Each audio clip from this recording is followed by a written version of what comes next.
Hello, money medicine space. Hi, beautiful. So good to have you here. Welcome to Money Medicine Space, Wednesday, 5 p.m. It's that time again where you and I get to connect, where you and I get to share the wisdom that God brings through us, where you and I get to talk about our finances in a very multi-dimensional way. I am so excited for today's topic. It means so much to me because it's one of the things that I find myself deeply attuned to, the soul. Like, I love talking about the soul. I love learning about the soul. So today we're going to be talking about how soul trauma impacts our finances. We're going to explore soul trauma and see how the soul trauma or our soul trauma can impact our finances. This is going to be really good for you, especially if you are working on elevating your finances, working on expanding your money, working on changing your money story for yourself, for your lineage, for your family, and breaking away from poverty consciousness and stepping into abundance consciousness and truly believing that you are worthy of creating money, because you just know it is just who you are. It is your gift that you are worthy of this blessing. So I want us to explore soul trauma because it is one of the most deepest and most predominant pains that we go through that actually impacts our finances without us realizing. A lot of times we talk about the mind, we talk about our emotions. It all makes sense and it is all true, but we also need to look deeper into the soul, which is like this aspect of us, this my mentor always says you have a soul essence, something that is beyond you, that is beyond the physical. Basically, the soul is like the God divine you for me, So yeah, why do I feel like my phone is vibrating? So yes, welcome to Money Medicine Space, Wednesday, 5 p.m., where we are going to be talking about how your soul trauma is affecting your finances. Okay, so I should start by saying that I'm not an expert in the soul.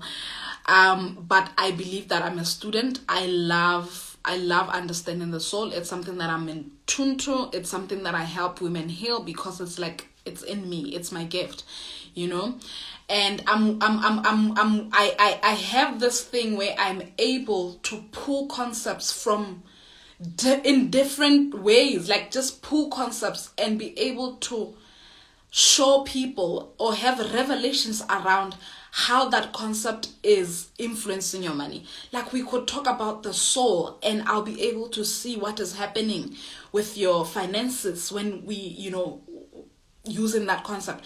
We could talk about loss and I would be able to see how your finances have been affected by your experience of loss. Talk to me about relationships and I will literally begin to see how that could be influencing you and your money, how you treat yourself, how you treat others, how you feel about yourself. I just see it because it's something that excites my soul. It's something that I believe that is my gift, to have revelations and to use different concepts to bring revelations to the children of God.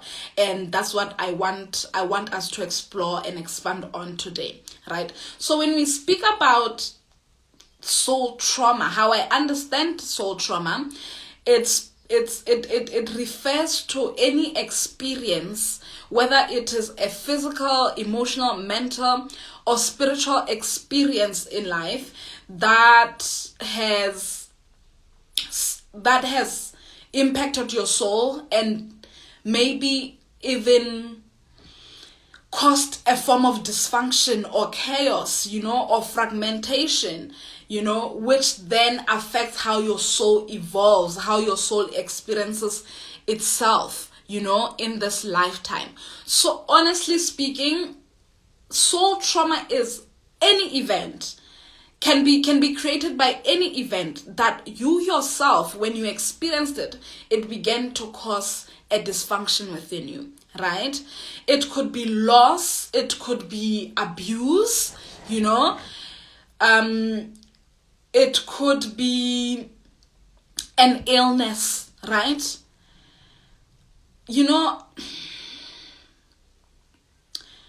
There is someone out there who, at some point in time when they were ill, they were told that, oh, you are ill because people are bewitching you, right?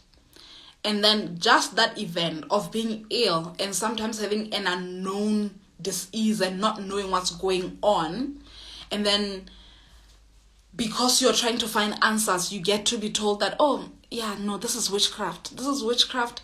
And yeah, people want you to die. It can shift how the soul perceives life, how they function in life, even way after they have recovered from that illness.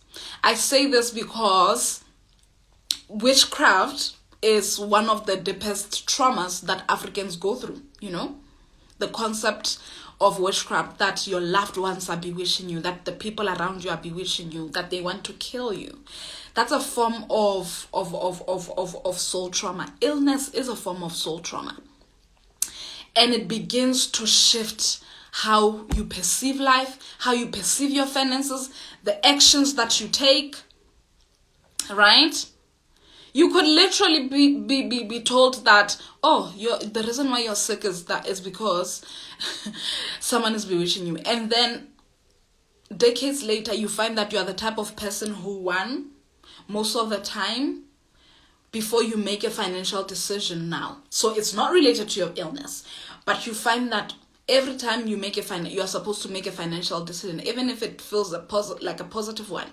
For example, buying yourself the car that you've always dreamed of. The first thing that drops in your mind is that, oh my God, what if I buy this car and people bewitch me? What if I buy this land and my loved ones get to know and then they're going to bewitch me? Or the devil's going to attack me? So I want you to take it as like this big concept, but also simplify it in our everyday life, how the events of our lives can be so traumatizing to our soul that we don't even realize just how much they've impacted us. Maybe we never get to, but when we become aware, we get to realize that, even the car I'm driving now, I'm only driving it because I'm afraid that if I go for the car that I really want, which seems to be an expensive or considered an expensive car, then I will be bewitched. If I genuinely allow my business to grow and I open as many, allow myself to receive more opportunities to make money and I make the millions, there is this fear within me that I'm unsafe and I'll be bewitched. And it's because at some point in time, my soul was traumatized by the concept of witchcraft.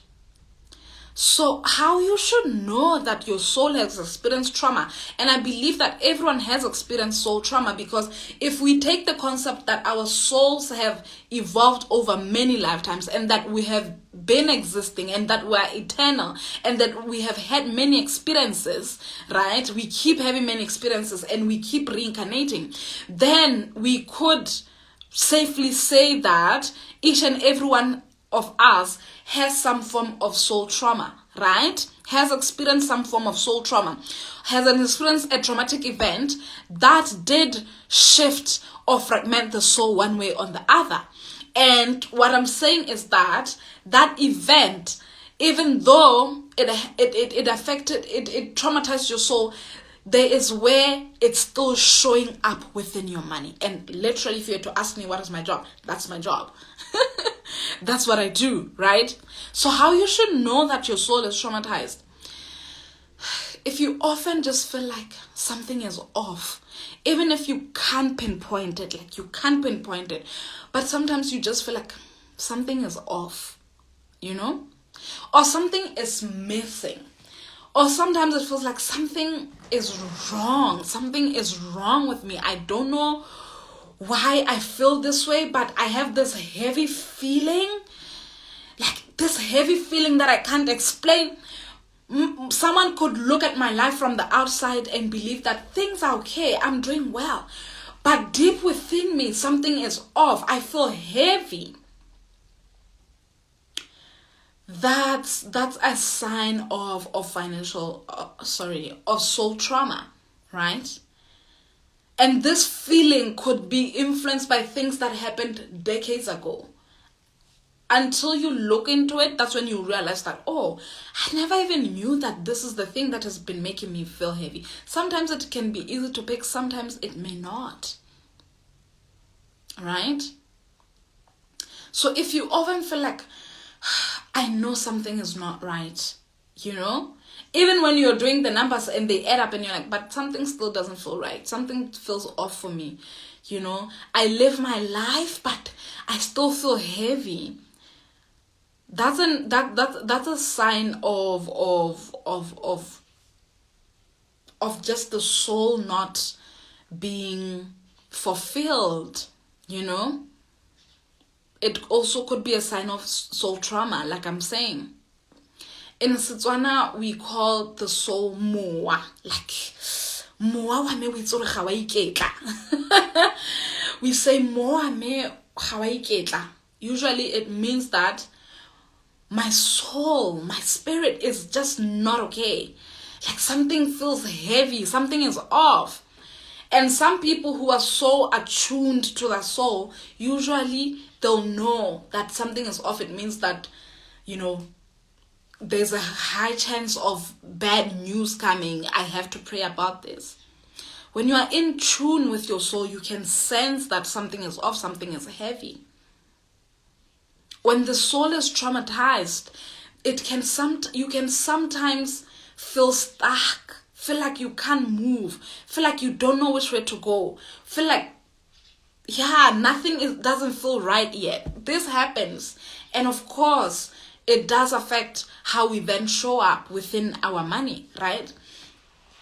A soul trauma that I want to talk about, this is a universal thing that I want to talk about, a predominant soul trauma, soul pain that affects a lot of people, or that I would say that it has deeply affected every soul, is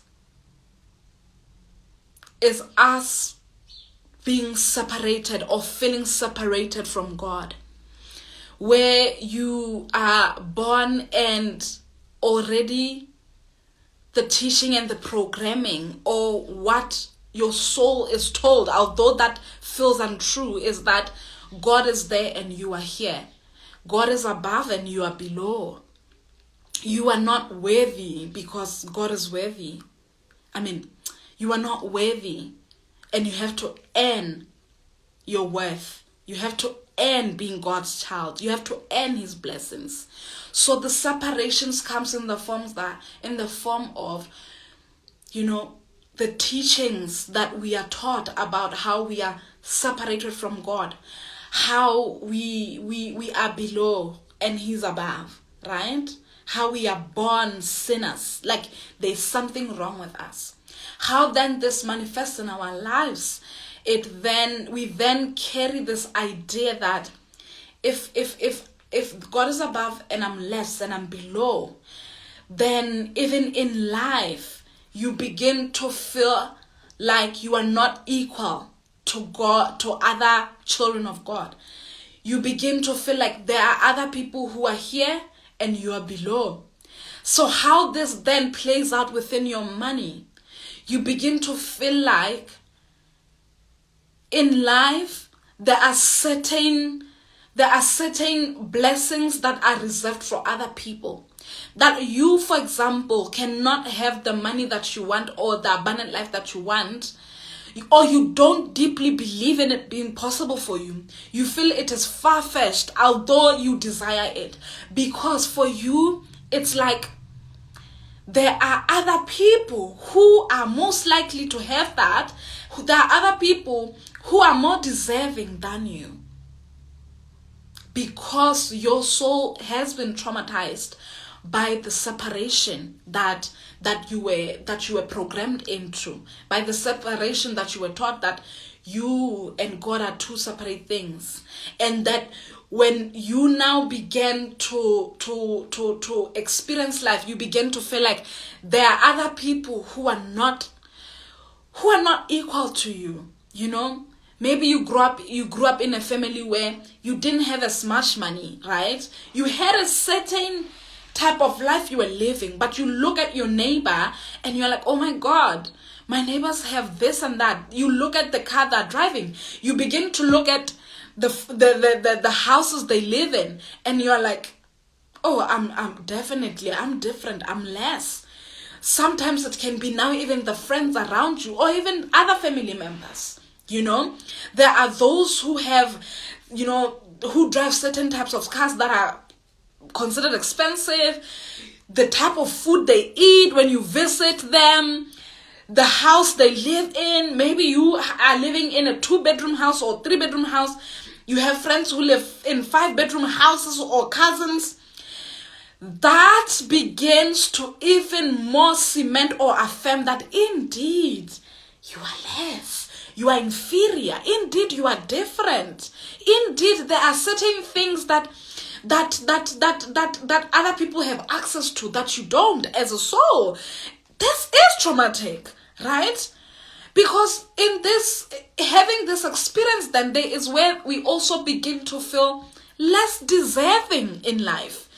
The pains and the frustrations of not understanding why I get to have this life while other people get to have this life, you know, then begins to make you feel like then it means you are less deserving. You are less deserving. There is no way you get to have this. And I can tell you that in as much as that the predominant pain would have been, you know, the separation from God, there is where then life, every event in life begins to make you feel like even the people around you, you are separated from them.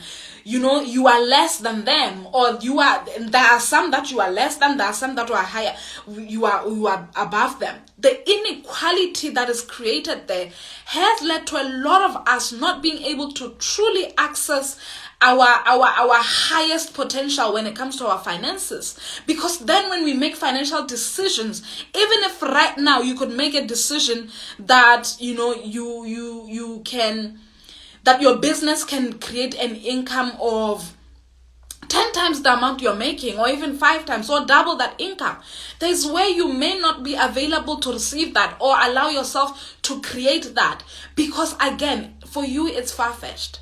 You know, I always give this example of why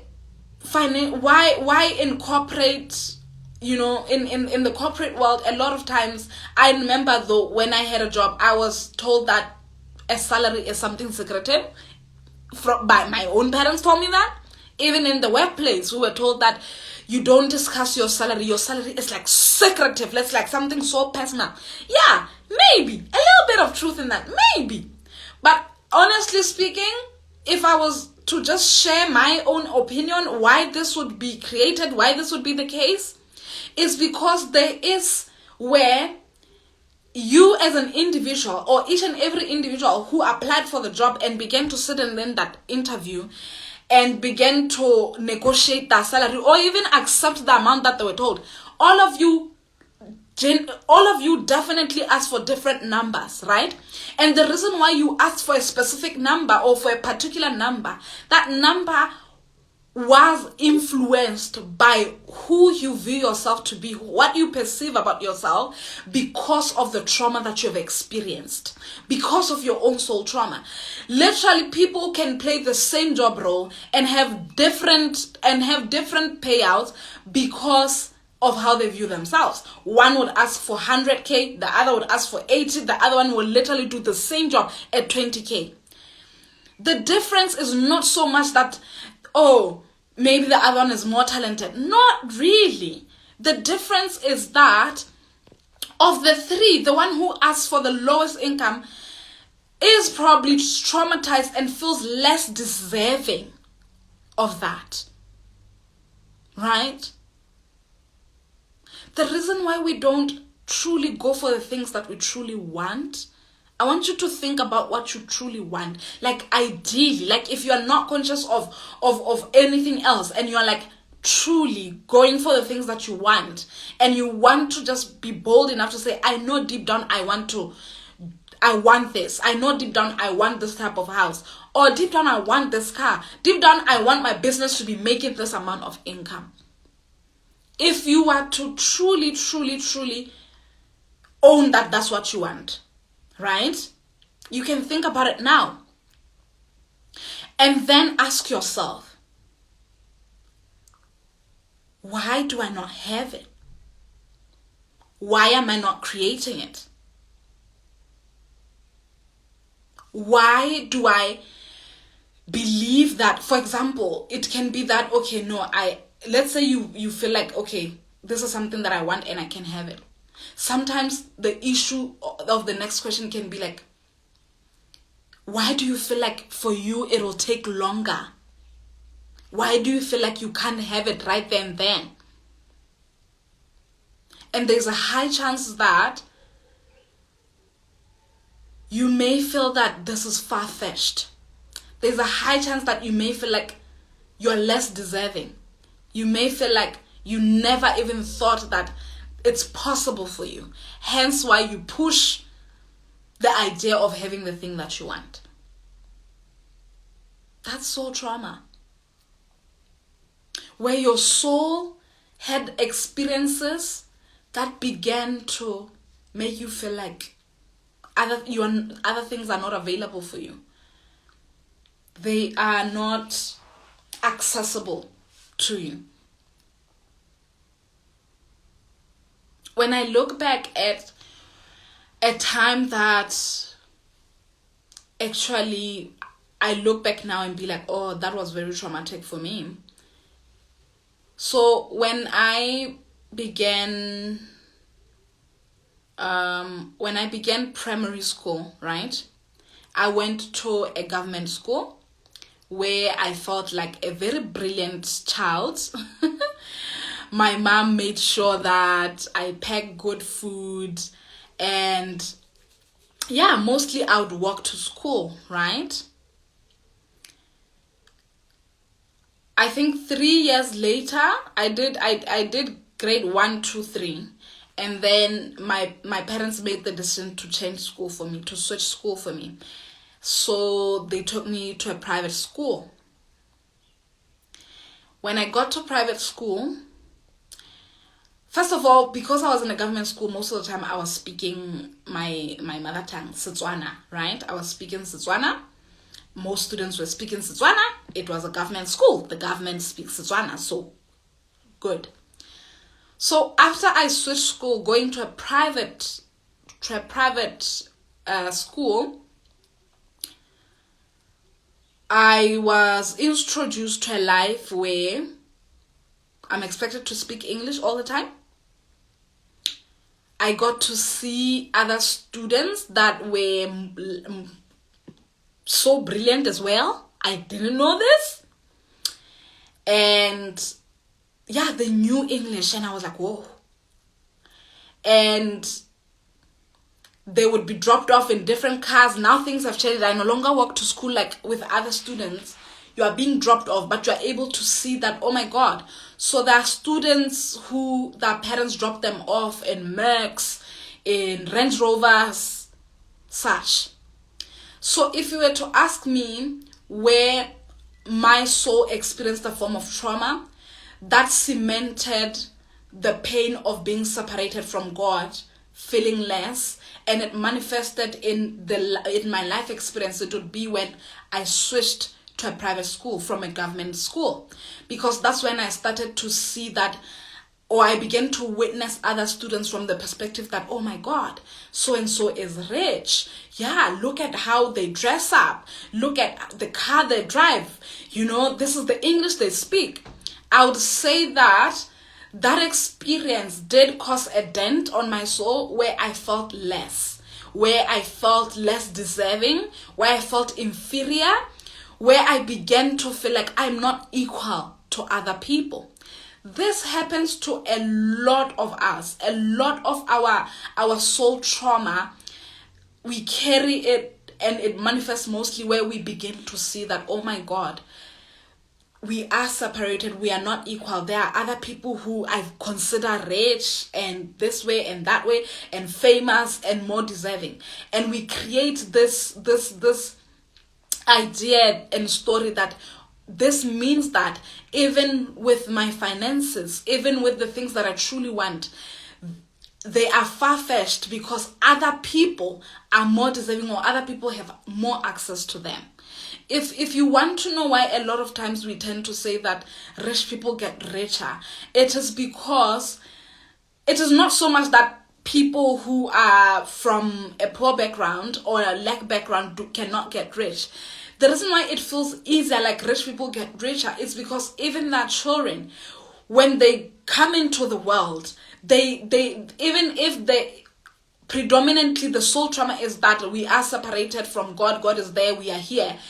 Being in a family where you feel like you are above and there are things that are possible for you and things are not far-fetched. When you ask for things, they just happen instantly or you have access to them. You are not told that, oh, we don't afford this or there's no way we could ever have this. It makes you even begin to believe that it means that everything is possible. So when working with your finances or even when you have your businesses, there is where you allow yourself to just instantly have more. Like, of course I'm going to have more. Of course it's me. But I look at that, I take that and I look at, someone who is from a lack background or who was raised in an environment where poverty was a thing. We often feel like it is so difficult to break through, to move beyond, like to have more money and to create greater opportunities of making millions. It's not so much that we can't. It's because of the soul trauma of separation, the soul trauma of feeling inferior and feeling less deserving, right? Or feeling like some things are far-fetched and way beyond you. Now, if you were to ask me, Nunufang, if I want to be rich and create big money and truly allow my business to have inflow, of money that is unfamiliar, what would I do or where would I start? You'd definitely need to heal the aspect of you that feels less deserving. Every time you walk into a room or every time you want something, the aspect of you that resists the things that you truly want because it feels less deserving, because it feels less worthy, right? If you were to heal that aspect of you, then you will allow yourself to actually create more. It will organically just happen where you begin to allow yourself to receive opportunities without shrinking. Why some of us sometimes still struggle with our finances or still have money but are not able to create more money. It's not that the opportunities are not there. It's how we identify with ourselves. It's how we perceive ourselves. If you feel less, it will be difficult to create more. Right? If you feel less deserving, it will be difficult to truly go for opportunities where you can have more. I was talking to a loved one, right? This is someone very close to me, and one of the biggest pains or the soul trauma has been that they lost both their parents in this lifetime. At a very young age, the soul lost both mom and dad. So he began to just he grew up mostly alone, and we had relatives taking care of him. And he was sharing with me that the experience of being an orphan led to him being bullied in school. There's where he sometimes could feel that he's different from other people, and a lot of times receiving help felt painful, because most of the time people would give him because he felt like, oh, they can see I don't have much, so therefore they are always having to give me, support me. Sometimes I don't have food in school and it's so obvious while other students are eating, right? And what the revelation that was coming up as we were discussing this was that, that is soul trauma. And what I was opening him up to seeing was that, you see, that experience of perceiving that when people give you, when people helped you, of course it was painful. Of course, it made sense to feel like, oh my God, they feel sorry for me, I'm a burden to them. But I was saying, in doing healing, if you can take that experience and disempower the voice that makes you feel like every time you receive help, it's because you are less, and it's because that you are a burden and that people are pitying you, and begin to see that every time actually you receive any form of help, it is God's way of loving you. It is divine support. It is you yourself being able to magnetize things towards you, things that you need.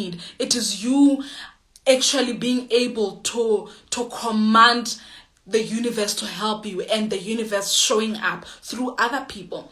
If you can allow yourself to open up to the possibility that people helping you, people supporting you, is not so much because they see the orphan, but they see you, your deservingness, then it means that even you, in your path of creating wealth, you will allow yourself to be supported. You will allow yourself to network with people. And whenever you receive help or opportunities, you don't say, oh my God, they're seeing this aspect of me that feels inferior, that is needy. But actually, they're seeing my potential and my greatness. And all God is doing is supporting me. That's healing for me. And he was like, I never saw it this way. I never ever thought if I could change how I perceive myself, how I perceive, opportunities when they come to me or people helping me. I never thought I could see receiving or being given things as a form of love, and as a form of something powerful and magical that is happening. And I could relate as well. Because most of the time, you see, with us, when we are taught responsibility, or when we begin to feel like responsibility is whereby you don't burden people with things, that's actually a soul trauma. To feel like you yourself could burden people, that's actually very traumatic. Like, how can you burden people? How can you be a burden? When you are an aspect of God, when you are whole. Every time I had a difficult time receiving, because I grew up as like a child who felt like I'm so responsible. So whenever I had money, I would save. Whenever I needed something, I relied on my money box. I relied on myself to take care of myself. So at a point in time where I needed my parents' help, I really felt like I'm burdening them. Like, I shouldn't be asking. My parents already have their own problems. My siblings already have their own problems. So why should I even be asking? Why should I even be receiving help from them? And one of the things that my own journey of starting a business, being on the entrepreneurial journey taught me is that you're going to have to learn to receive. You're going to be comfortable. And this is not me saying that, be irresponsible. No, I'm saying that sometimes soul trauma can look like you not knowing or you perceiving receiving as a weakness, because there is where you were programmed to feel like you should be responsible and therefore don't burden people. I know a lot of people hold this story, especially a lot of people who consider themselves financially independent. There is where usually I will show you that, but do you realize that your financial independence has led you to create a life where you barely receive support, even if it's not money.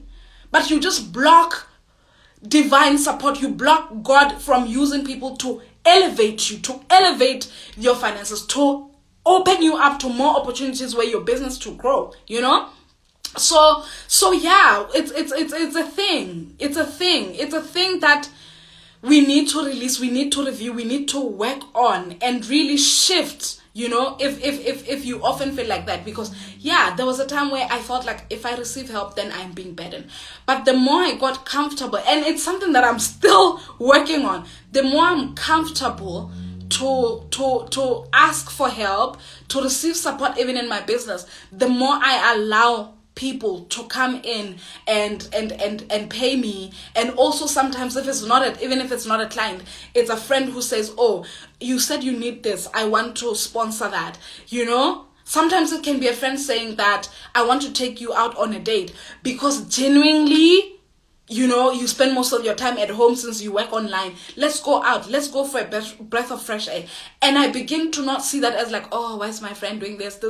I just be like, oh my God, God loves me so much, because he feels like since I am here being of service, I deserve breaks, and that breaks will look like a friend asking me out. Right? So when we heal our soul trauma, right, we allow ourselves to regain power over how we have always perceived the events of our lives, right? We allow ourselves to gain power over how we identify with ourselves. And also, we raise our level of deservingness. Healing your soul trauma raises your level of deservingness. And when you begin to feel deserving, when you begin to feel one with God, no longer separated, but one with God, and truly feel worthy of God's blessings, organically, you will create money, opportunities, abundance. Hence, your finances will also receive the medicine. How do you access the medicine for your finances? How do you allow your finances to shift? You heal the soul. You heal any experiences that began to cause dysfunction in your life. Any experiences that made you feel less deserving, inferior, not deserving of certain things while others do. Not believing that certain things are possible for you. Not believing that God can do for you exactly what he does for people. I always say that we need to move away from thinking that people who have more money are more blessed. We need to stop associating blessings with only certain type of things, because that can be a block even in our lives. You need to realize that actually I am blessed all the time. I'm receiving all the time. I am worthy all the time. I am deserving all the time. And if there is something off, or if I'm not where I need to be, I have the power to work on it. I have the power to seek opportunities that will allow me to get the things that I want. Right? So, in conclusion, I will ask you, what do you truly want? What is the thing that you want?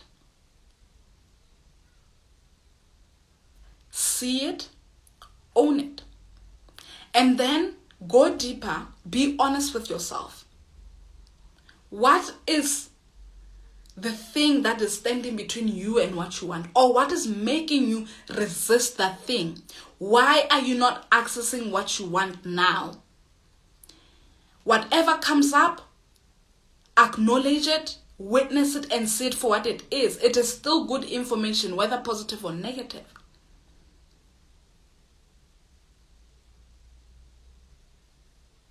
And that's what needs to be worked on.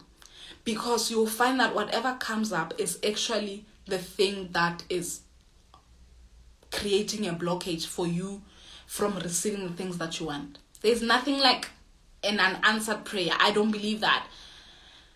There's nothing like, oh, it's a delayed prayer, therefore. No, I believe that whatever we truly want, the answer is always yes and amen. I believe that everything that I want is available for me. Does it mean that I always get exactly what I want all the time right then? No, I'm not saying that. But there is where I can acknowledge in doing this work that there is where my soul has been traumatized, and the trauma has led to me sometimes not believing that I can have the things that I ask for. hence then I'll feel like, oh, God did not answer my prayer. No, you are so powerful. God will never deny you anything. And there's nothing like God comes and gives this one and doesn't give that one. No. If we are gods and we are deeply connected with God, and we release the idea that we are separate from God, but we begin to see ourselves as like, I am God, God is within me, I am one with God. It means that there's nothing like, I cannot have this or that, and that God can only bless that person or that. No, I'm me. Source God is within me. I can create the life that I want. And what do I want? Okay, this is what I want. Why am I resisting the things that I want? Okay, I'm seeing that then there's work to be done in terms of like healing that soul trauma, or healing whatever it is that I feel like is blocking me from doing exactly what I want, or receiving exactly what I want, or making the money that I want. That's what I believe. That's what I believe. That's me. That's what I keep doing for myself. That's what I keep doing for my clients. Get clear on what you want. And honestly, you don't even need to get clear. You already know it, that this is what I want. And what we work on is like, okay, so why are you resisting it? What is the pain that is informing your resistance? What is the timeline that is creating this resistance? What is the timeline that is influencing you to, to feel less deserving of this income that you want to create? And then when we go in deeper and heal this timeline and disempower whatever negative energies that have been existing in this timeline, and begin to rewrite our stories and rewrite how we get to perceive ourselves and our lives, organically and eventually, things that just happen. It's just the way it is. It's what I truly believe. Amen. Yeah, being Laura, thank you so much for being here. Yes, I will save this live. I will save this live. I would love to also know what came up for you, or what revelations you had as you were watching. Do let me know. Thank you so much for being here. I will see you soon. Bye.